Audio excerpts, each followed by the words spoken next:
ভালোবাসা কখনো হারায় না, সেই কেবল রূপ বদলায়।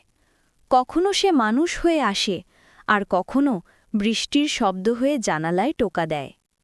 রুহি গ্রামের মেয়ে, লালচে চোখ, ভিজে চুল আর চুপচাপ হাসি। তার ঘরটা নদীর ধারে, যেখানে প্রতিদিন বিকেলে সে দাঁড়িয়ে থাকে, হাতে এক কাপ চা, চোখে অপেক্ষা। প্রতিদিন সন্ধ্যায় শহর থেকে মোটরসাইকেলে আসে এক ছেলে, নাম তার আরিয়ান। সবাই জানে আরিয়ান শহরের ছেলে, কিন্তু রুহির জন্য সে হয়ে গেছে গ্রামের মানুষ। রুহি তাকে বলতো, তুমি শহরের মানুষ, আমার এই ভেজা মাঠে হাঁটতে কষ্ট হয় না? আরিয়ান হেসে বলতো, তোমার পাশে থাকলে কাদা মাটিও মিষ্টি লাগে। দিন গড়ায়, রুহির বাবা ঠিক করে রুহির বিয়ে হবে গ্রামের ধনীর ছেলের সঙ্গে। রুহি কিছু বলে না, শুধু সেই রাতে বৃষ্টির শব্দে জানালার পাশে বসে থাকে।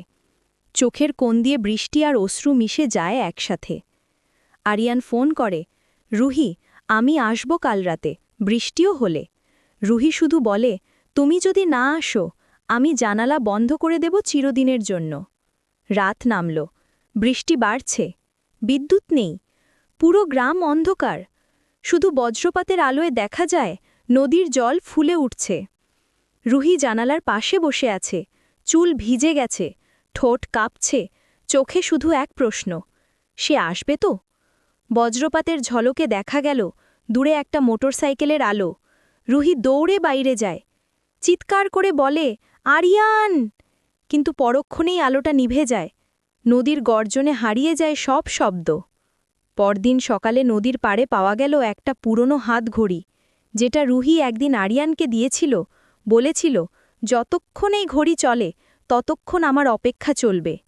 লোকেরা বলল, নদী হয়তো ভাসিয়ে নিয়ে গেছে তাকে, কিন্তু কেউ জানে না সেই রাতের পর থেকে প্রতি বৃষ্টির রাতে রুহির জানালায় একটা টোকা শোনা যায়, টুপ টুপ, যেন কেউ বলে, আমি এসেছি। গ্রামের শেষ মাথায় থাকে এক দুষ্টু ছেলে, নাম তার পকপক। সকাল হোক দুপুর হোক, সে পকপক করেই হাঁটে। চায়ের দোকানে ঢুকেই বলে, চাচা, একটা চা, তবে চিনি কম, পকপক। সবাই হাসে, কিন্তু তার বাপ মজনু মিয়া রেগে আগুন। আজ সকালে মজনু মিয়া বলল, দেখ পকপক, আজ আর পকপক করবি না। আজকে যদি একবারও পকপক করিস, চা, মুড়ি, মোবাইল কিছুই পাবি না। পকপক মুখ চেপে রাখল, কিন্তু হঠাৎ রাস্তা দিয়ে গেল এক মুরগি, কক কক।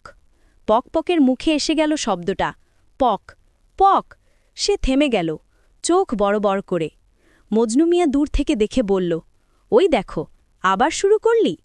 পকপক হেসে বলল, বাবা, আমি না, মুরগিটাই করল। সবাই হেসে লুটুপুটি খেলল, আর সেই দিন থেকে ওর নাম হল পকপক না, মুরগির ভাই। গ্রামের মাঝখানে হঠাৎ চিৎকার, আমার বউ পালাইছে, কিন্তু যার সঙ্গে গেছে সে তো আমি। ওই, সবাই থমকে গেল। লোকটা বলল, হ্যাঁ রে ভাই, কাল রাতে ঘুমের মধ্যে আমি নাকি বউয়ের সঙ্গে পালায় গেছি। হাসির রোল পড়ে গেল সারা গ্রামে। আসলে কি হয়েছিল জানো? রাতে সে স্বপ্নে দেখেছিল বউ তাকে ডেকে নিয়ে যাচ্ছে নদীর পাড়ে। ঘুম থেকে উঠে দেখা গেল সত্যি সত্যি বউ নাই, আর দরজার সামনে শুধু একজোড়া স্যান্ডেল পড়ে আছে। শেষে জানা গেল বউ গেছে মায়ের বাড়ি।